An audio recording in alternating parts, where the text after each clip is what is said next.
साथियों, आप सभी का एक बार फिर से स्वागत है आपके अपने चैनल ज्ञान प्रवाह पर। जैसा कि आप सभी जानते हैं कि ज्ञान प्रवाह चैनल पर आप सभी आदित्य जीएस सीरीज के माध्यम से पॉलिटिक्स की प्रैक्टिस कर रहे हैं। इसी कड़ी में आज से मैंने एक और सीरीज़ शुरू करी है, फास्टेस्ट 50, जिसमें हम लोग कुल 50 क्वेश्चन जो कि मिक्स्ड जीके और जीएस के हुआ करेंगे, इसकी प्रैक्टिस करेंगे। तो इसका शुभारंभ क्लास है, पहली क्लास है, इसे देर न लगाते हुए शुरू करते हैं। पहला क्वेश्चन आपकी स्क्रीन पर आने वाला है। पहला क्वेश्चन कहता है कि गुयाना की राजधानी क्या है। गुयाना की राजधानी क्या है? ऑप्शन है जमैका, जॉर्ज टाउन, वेलिंगटन या फिर जॉर्जिया। अगर हम बात करें गुयाना की राजधानी की तो इसका राइट आंसर हो जाएगा जॉर्ज टाउन। ठीक है, आगे चलते हैं। अगला क्वेश्चन आपके स्क्रीन पर कि आसियान का मुख्यालय कहाँ पर है। आसियान का मुख्यालय कहाँ पर है? तो आसियान का जो मुख्यालय है, ऑप्शन उसमें दिए गए काठमांडू, जकार्ता, कोलंबो या फिर बैंकॉक। अगर हम बात करें आसियान के मुख्यालय की तो ये आपका जकार्ता में स्थित है। ठीक है, चलते हैं अगले क्वेश्चन नंबर 3 की तरफ। क्वेश्चन नंबर 3 आपकी स्क्रीन पर कहता है कि दिए गए देश व राजधानियों में सुमेलित कौन सा नहीं है। पहला, ग्रीस को एथेंस से इन्होंने बताया, ग्रीस की राजधानी एथेंस है, बिल्कुल सही बात है। ऑस्ट्रेलिया की राजधानी सिडनी बताया, देखेंगे इसको। पपुआ न्यू गिनी की राजधानी पोर्ट मोरेस्बी बताया है, port Moresby Papua New Guinea की राजधानी, ये भी बात सही है। दक्षिण अफ्रीका की राजधानी को जोहान्सबर्ग बताया गया, ये भी बात सही है। अगर हम बात करें ऑप्शन नंबर बी की तो ऑस्ट्रेलिया की राजधानी जो सिडनी बताया गया है, ये गलत हो जाएगा कि ऑस्ट्रेलिया की जो राजधानी है वो है कैनबरा। क्या राजधानी है ऑस्ट्रेलिया की? ऑस्ट्रेलिया की राजधानी है कैनबरा, इसलिए यहाँ पर जो मैच कराया गया है वो सिडनी से कराया गया है, जो कि इनकरेक्ट है। सही आंसर होगा कैनबरा, इसलिए option number B question number 3 का राइट आंसर होने वाला है। ठीक है, चलते हैं अगले क्वेश्चन नंबर 4 की तरफ। कहा गया कि निम्नलिखित मुद्राओं में से सुमेलित नहीं है। पहला ऑप्शन भूटान का रुपया बताया गया है, इंडोनेशिया का रुपया बताया गया है, मलेशिया का रिंगिट बताया गया है, चीन का युआन बताया गया है। अगर हम बात करें चीन की तो चीन का जो मुद्रा युआन है, बात सही है। मलेशिया की मुद्रा रिंगिट है, ये भी बात सही है। इंडोनेशिया की मुद्रा रुपया बताई गई, ये भी बात सही है। लेकिन जो भूटान की मुद्रा रुपया नहीं है, इनकी जो मुद्रा है वो है नगलत्रुम। क्या है मुद्रा का नाम? नगलत्रुम मुद्रा है भूटान की, इसलिए ऑप्शन नंबर जो 1 हो जाएगा वह इनकरेक्ट हो जाएगा और यही हमें चाहिए था। इसलिए क्वेश्चन नंबर 4 का ऑप्शन नंबर ए जो हो जाएगा ये करेक्ट हो जाएगा। ठीक है, चलते हैं आगे अगले क्वेश्चन नंबर 5 की तरफ। क्वेश्चन नंबर 5 आपकी स्क्रीन पर कह रहा है कि हंगरी की राजधानी क्या है। हंगरी की राजधानी क्या है? ऑप्शन है बुडापेस्ट, बाकू, डकार या फिर खार्तूम। ठीक है, खार्तूम की बात करें तो यह आपकी सूडान की राजधानी है, डकार सेनेगल की राजधानी है, बाकू अजरबैजान की राजधानी है। वहीं अगर हम हंगरी की राजधानी की बात करें तो इसका राइट आंसर हो जाएगा बुडापेस्ट। और हाल ही में यहाँ पे विश्व एथलेटिक्स चैंपियनशिप का आयोजन किया गया था, जिसमें भारत के नीरज चोपड़ा ने गोल्ड मेडल जीता था। तो हंगरी की राजधानी हो जाएगी बुडापेस्ट, याद रखिएगा। ठीक है, चलते हैं आगे। अगला क्वेश्चन आपकी स्क्रीन पर कहता है कि घाना पक्षी विहार किस राज्य में स्थित है। ऑप्शन है कर्नाटक, राजस्थान, जम्मू कश्मीर या फिर महाराष्ट्र। अगर हम बात करें घाना पक्षी विहार की तो यह आपका स्थित है राजस्थान राज्य में। Option number B question number 6 का राइट आंसर होने वाला है। आगे चलते हैं क्वेश्चन नंबर 7। इसमें कई सारी नदी घाटी परियोजनाएं दी गई हैं, इसमें से आपको बताना है कि कौन सी इसमें से सुमेलित नहीं है। गंगा सागर परियोजना चंबल नदी की है, एकदम बात सही है। नाफ्ता झाकरी परियोजना सतलज नदी की है, एकदम बात सही है। माता टीला परियोजना बेतवा नदी की है, ये भी बात सही है। लेकिन अगर हम बात करें दुलस्ती परियोजना की तो झेलम नदी पर नहीं है, यह आपकी चिनाव नदी पर है। किस नदी पर है? चिनाव नदी पर है, इसलिए ऑप्शन नंबर जो डी हो जाएगा क्वेश्चन नंबर 7 का, ऑप्शन नंबर डी जो हो जाएगा ये करेक्ट होने वाला है। ठीक है, चलते हैं आगे क्वेश्चन नंबर 8 की तरफ। क्वेश्चन नंबर 8 आपकी स्क्रीन पर कहता है कि नल सरोवर राष्ट्रीय उद्यान किस राज्य में स्थित है। ऑप्शन है गुजरात, उत्तर प्रदेश, छत्तीसगढ़ या फिर केरल। अगर हम बात करें नल सरोवर राष्ट्रीय उद्यान की तो यह स्थित है गुजरात राज्य में। ऑप्शन नंबर ए जो हो जाएगा इसका करेक्ट आंसर होने वाला है। ठीक है, चलते हैं अगले क्वेश्चन नंबर 9 की तरफ। क्वेश्चन नंबर 9 आपकी स्क्रीन पर कहता है कि अरब सागर की रानी के नाम से किस शहर को संबोधित किया गया है। पुणे को संबोधित किया गया है, मुंबई को संबोधित किया गया है, पणजी को संबोधित किया गया है या फिर कोच्चि को संबोधित किया गया है। अगर हम बात करें अरब सागर की रानी को तो ये कहा गया है कोच्चि को। ठीक है, ऑप्शन नंबर जो डी हो जाएगा क्वेश्चन नंबर 9 का राइट आंसर होने वाला है। ठीक है, बढ़ते हैं अगले क्वेश्चन की तरफ। क्वेश्चन नंबर 10, राष्ट्रीय राजमार्गों का चौराहा किस शहर को कहा जाता है। भोपाल को, मुंबई को, दिल्ली को या फिर कानपुर को। अगर हम बात करें राष्ट्रीय राजमार्गों का चौराहा की तो ये कहा जाता है कानपुर को। तो क्वेश्चन नंबर 10 का जो ऑप्शन नंबर डी हो जाएगा ये करेक्ट होने वाला है। ठीक है, चलते हैं आगे अगले क्वेश्चन की तरफ। क्वेश्चन नंबर 11 आपकी स्क्रीन पर कहा गया है कि डायमेकस किसके दरबार में आया था। ऑप्शन है बिंदुसार, बिंबसार, अशोक या फिर चंद्रगुप्त मौर्य।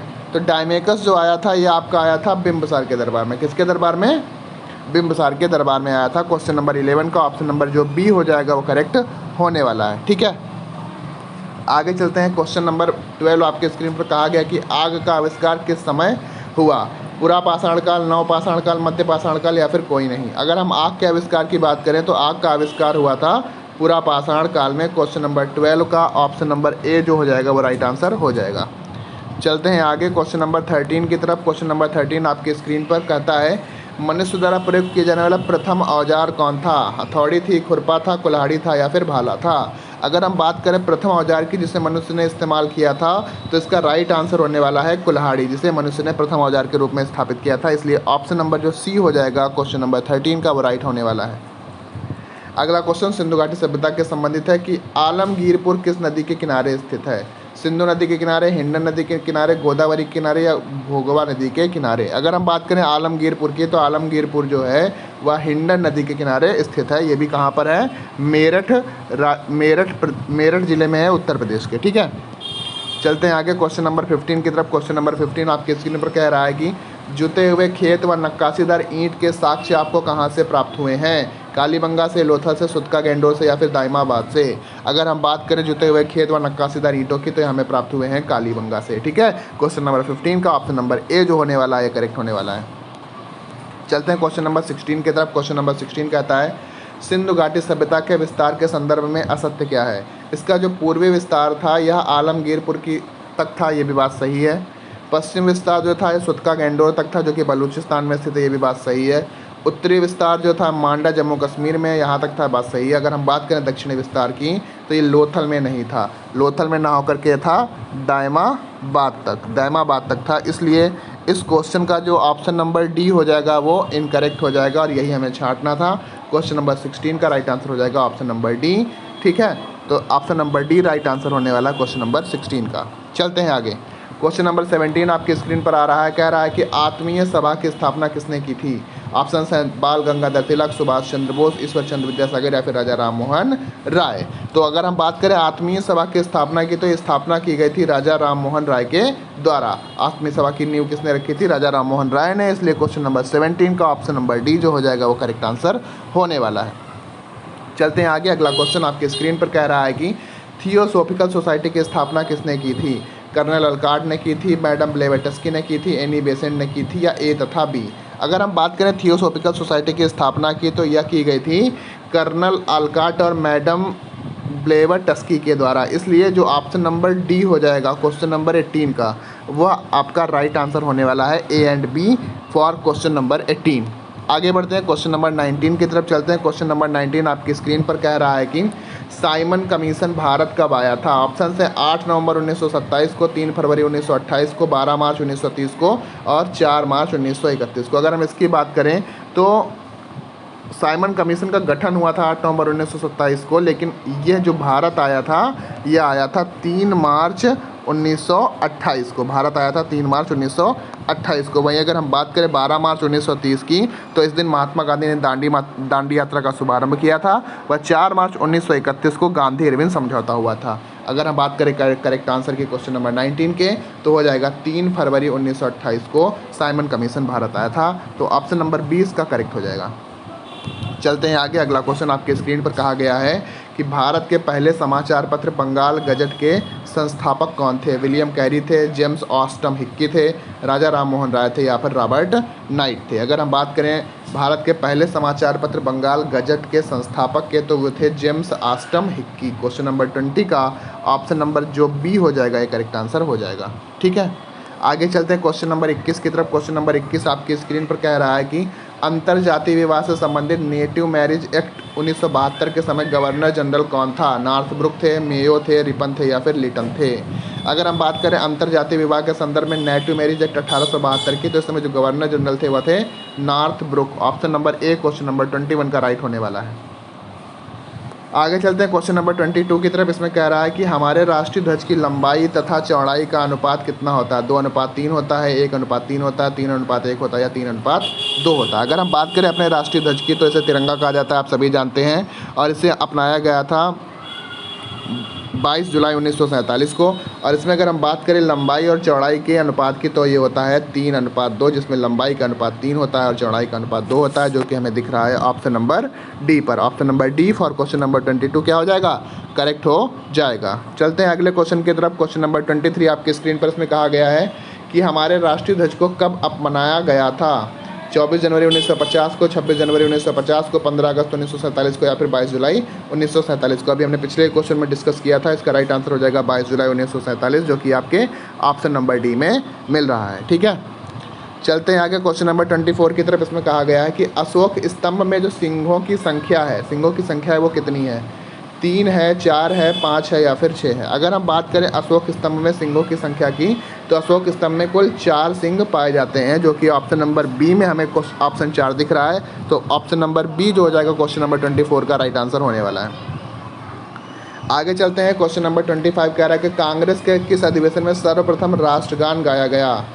1911 के कलकत्ता अधिवेशन में, 1901 के कलकत्ता अधिवेशन में, 1907 के सूरत अधिवेशन में या तो फिर 1916 के लखनऊ अधिवेशन में। अगर हम बात करें राष्ट्रगान की तो ये गाया गया था 1911 के कलकत्ता अधिवेशन में, जिसकी अध्यक्षता की गई थी बिशन नारायण धर के द्वारा। ऑप्शन नंबर ए जो हो जाएगा क्वेश्चन नंबर 25 का करेक्ट होने वाला है। ठीक है, चलते हैं आगे अगले क्वेश्चन नंबर की तरफ। क्वेश्चन नंबर 26 कहता है कि किस संविधान संशोधन के तहत सिक्किम को पूर्ण राज्य का दर्जा प्राप्त हुआ था। 35वां संविधान संशोधन 1974, 36वां संविधान संशोधन 1975, 42वां संविधान संशोधन 1976 या फिर 44वां संविधान संशोधन 1978। अगर हम बात करें सिक्किम को पूर्ण राज्य का दर्जा प्राप्त होने की तो यह प्राप्त हुआ था 36वां संविधान संशोधन 1975, जिसके तहत सिक्किम को पूर्ण राज्य का दर्जा प्राप्त हुआ था। Option number B question number 26 का करेक्ट होने वाला है। ठीक है, अगले क्वेश्चन की तरफ। क्वेश्चन नंबर 27 आपकी स्क्रीन पर। क्वेश्चन नंबर 27 कहता है कि तेलंगाना आंध्र प्रदेश से कब अलग हुआ था। ऑप्शन है 15 नवंबर 2000, 1 नवंबर 2000, 9 नवंबर 2000 या फिर 2 जून 2014। अगर हम बात करें तेलंगाना की तो ये अलग हुआ था 2 जून 2014 से। तो ऑप्शन नंबर डी हो जाएगा क्वेश्चन नंबर 27 का correct. Option number D is the right answer for question number 27। अगर हम बात करें क्वेश्चन नंबर 28 की तो उसमें कहा गया है कि किस अनुच्छेद के तहत विदेशी नागरिकता ग्रहण करने पर भारत की नागरिकता स्वतः ही समाप्त हो जाएगी। अनुच्छेद 7 के तहत, अनुच्छेद 8 के तहत, अनुच्छेद 9 के तहत या अनुच्छेद 10 के तहत। अगर हम बात करें अनुच्छेद 9 की, जो कि कहता है कि अगर आप किसी विदेश में नागरिकता ग्रहण कर लेते हैं तो भारत की नागरिकता आपकी स्वतः ही समाप्त हो जाएगी। तो option number C 28 question number का राइट आंसर होने वाला है। आगे चलते हैं क्वेश्चन नंबर 29 की तरफ। क्वेश्चन नंबर 29 आपकी स्क्रीन पर कहता है कि स्वतंत्रता का अधिकार संबंधित है अनुच्छेद 14 से 18 तक, अनुच्छेद 18 से 22 तक, अनुच्छेद 22 से 24 तक या अनुच्छेद 25 से 28 तक। अगर हम बात करें स्वतंत्रता के अधिकार के संबंध की तो ये संबंधित है अनुच्छेद 18 से लेकर के अनुच्छेद 22 तक, जो कि आपको ऑप्शन नंबर बी में मिल रहा है। तो क्वेश्चन नंबर 29 का ऑप्शन नंबर बी करेक्ट होने वाला है। आगे चलते हैं क्वेश्चन नंबर 30 की तरफ। क्वेश्चन नंबर 30 कहता है किस संविधान संशोधन द्वारा संपत्ति के अधिकार को कानूनी अधिकार का दर्जा प्राप्त हुआ। 35वां संविधान संशोधन 1974, 36वां संविधान संशोधन 1975, 42वां संविधान संशोधन 1976 या फिर 44वां संविधान संशोधन 1978। अगर हम बात करें संपत्ति के अधिकार को, जिसे पहले मौलिक अधिकारों में रखा गया था, उसे कानूनी अधिकार का दर्जा मिला था 44वें संविधान संशोधन 1978 के तहत। ठीक है, तो ऑप्शन नंबर डी हो जाएगा क्वेश्चन नंबर 30 का राइट आंसर। चलते हैं अगले क्वेश्चन नंबर 31 की तरफ। क्वेश्चन नंबर 31 आपकी स्क्रीन पर कहता है कि समान नागरिक संहिता का उल्लेख संविधान के किस अनुच्छेद में है। अनुच्छेद 41 में है, अनुच्छेद 42 में है, अनुच्छेद 43 में है, अनुच्छेद 44 में है। अगर हम बात करें समान नागरिक संहिता, जिसे यूनिफॉर्म सिविल कोड कहते हैं, उसके अनुच्छेद के नंबर भी समान है, जो कि हमें ऑप्शन नंबर डी में दिख रहे हैं कि article number 44 uniform civil code की बात करता है, जो कि आपको मिलता है ऑप्शन नंबर डी में। इसलिए क्वेश्चन नंबर 31 का option number D correct answer होने वाला है। आगे चलते हैं क्वेश्चन नंबर 32 की तरफ। क्वेश्चन नंबर 30 कहता है कि मूल संविधान में मौलिक अधिकार नहीं, यहाँ पे मौलिक कर्तव्य कर लीजिए। मौलिक कर्तव्यों की जो संख्या है, मूल संविधान में मौलिक कर्तव्यों की संख्या है कितनी थी। 11 थी, 10 थी, 0 थी या 5 थी। अगर हम बात करें मौलिक कर्तव्यों की तो यह हमारे संविधान में अनुच्छेद 51A के तहत 42वें संविधान संशोधन 1976 में जोड़े गए थे। ठीक है, तो अगर हम बात करें मूल संविधान की तो उसमें मूल कर्तव्यों की जो संख्या थी कितनी थी, 0 थी, और 0 हमें दिख रहा है ऑप्शन नंबर सी में। तो ऑप्शन नंबर जो सी हो जाएगा क्वेश्चन नंबर 32 का, वो करेक्ट हो जाएगा कि मूल संविधान में मौलिक कर्तव्यों की जो संख्या थी वह 0 थी। ठीक है, ये बात आपको ध्यान रखनी है। चलते हैं आगे अगले क्वेश्चन नंबर 33 की तरफ। क्वेश्चन नंबर 33 आपकी स्क्रीन पर कहता है कि लोक कल्याण की अभिवृद्धि का प्रयास करना निम्नलिखित में से किसका उद्देश्य था? नीति निर्देशक तत्वों का, मौलिक अधिकारों का, मूल कर्तव्यों का, या इन सभी का? अगर हम बात करें लोक कल्याण की अभिवृद्धि की भावना की, तो ये उद्देश्य था नीति निर्देशक तत्वों का, जिन्हें हम DPSD कहते हैं और इन्हें हम लोगों ने आयरलैंड से ग्रहण किया है। तो क्वेश्चन नंबर 33 का राइट आंसर हो जाएगा ऑप्शन नंबर ए। चलते हैं क्वेश्चन नंबर 34 की तरफ। क्वेश्चन नंबर 34 आपकी स्क्रीन पर साइंस के क्वेश्चन से अब शुरुआत करते हैं कि पदार्थ की मात्रा का SI मात्रक क्या है? ऑप्शन सेल्सियस, स्टेरेडियन, कैंडिला या फिर मोल। अगर हम बात करें पदार्थ की मात्रा का जो SI मात्रक होता है वो होता है मोल। ऑप्शन नंबर डी राइट होने वाला है क्वेश्चन नंबर 34 के लिए।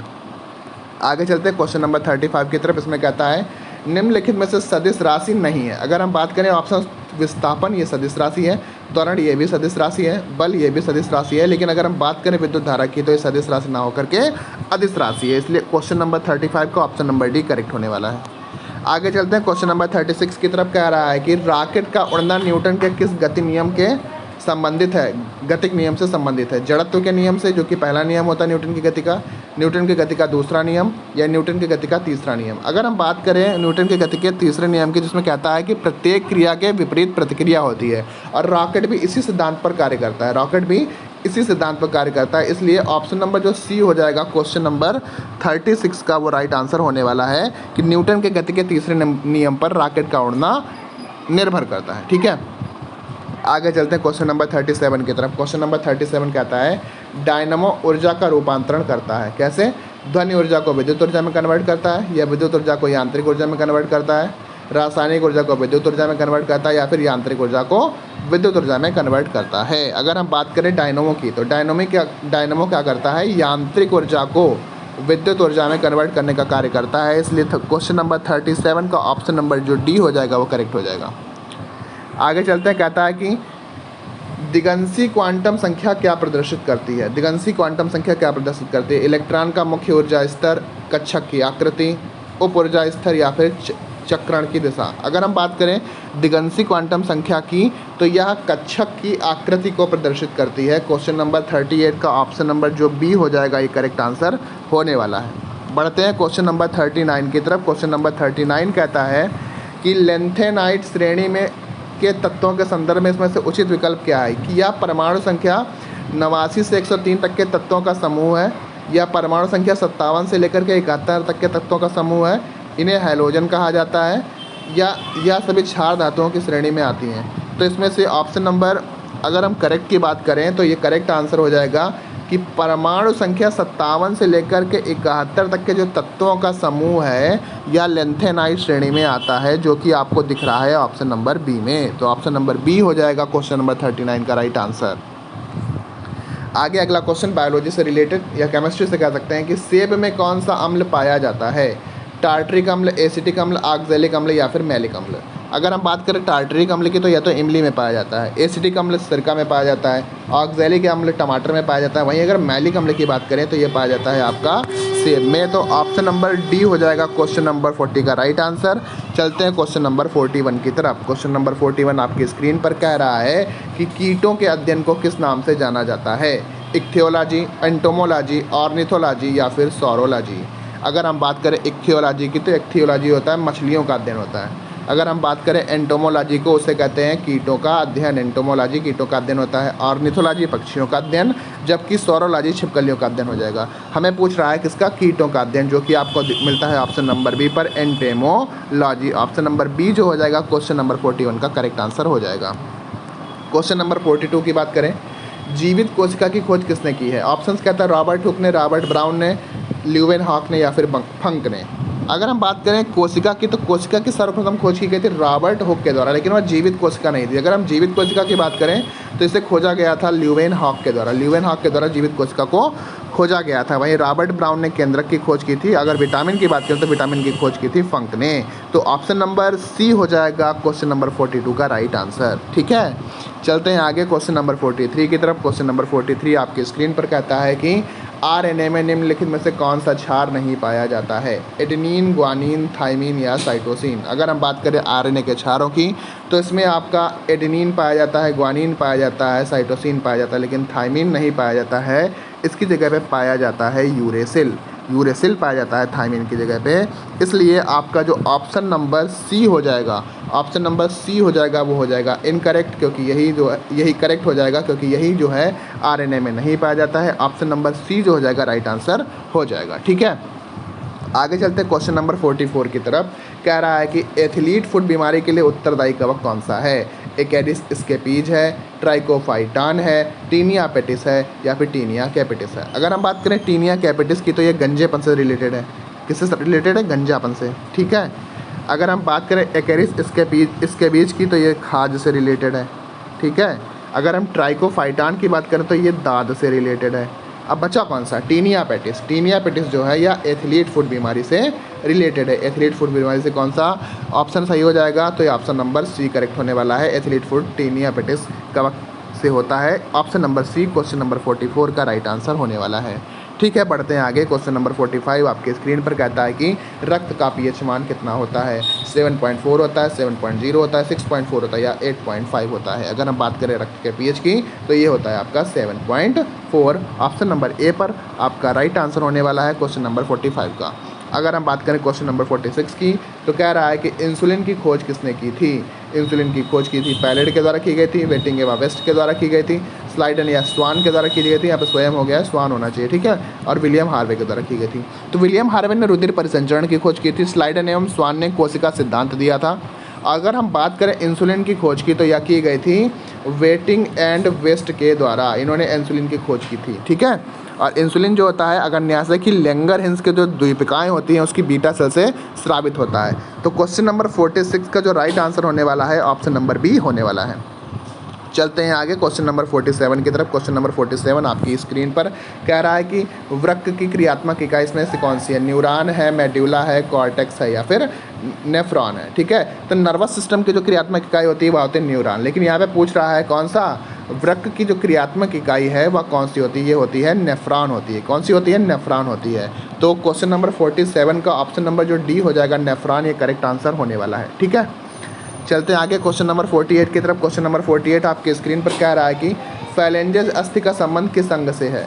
उंगली से है, जांग से है, कलाई से है या फिर घुटने से है। अगर हम बात करें फैलेंजेस की तो फैलेंजेस का जो संबंध है यह है आपका उंगली से। उंगली से फैलेंजेस संबंधित है। ऑप्शन नंबर ए जो हो जाएगा फैलेंजेस के लिए करेक्ट होने वाला है। क्वेश्चन नंबर 48 का राइट आंसर हो जाएगा option number A. Question number 49 की तरफ चलते हैं। क्वेश्चन नंबर 49 कहता है कि राउरकेला इस्पात कारखाना किस देश के सहयोग से शुरू किया गया? आप सभी जानते हैं द्वितीय पंचवर्षीय योजना के तहत भारी उद्योगों की स्थापना भारत में हुई थी। इसी में ही राउरकेला इस्पात कारखाना भी लगाया गया था। तो पूछ रहा है कि राउरकेला इस्पात कारखाना किस देश के सहयोग से शुरू किया गया था?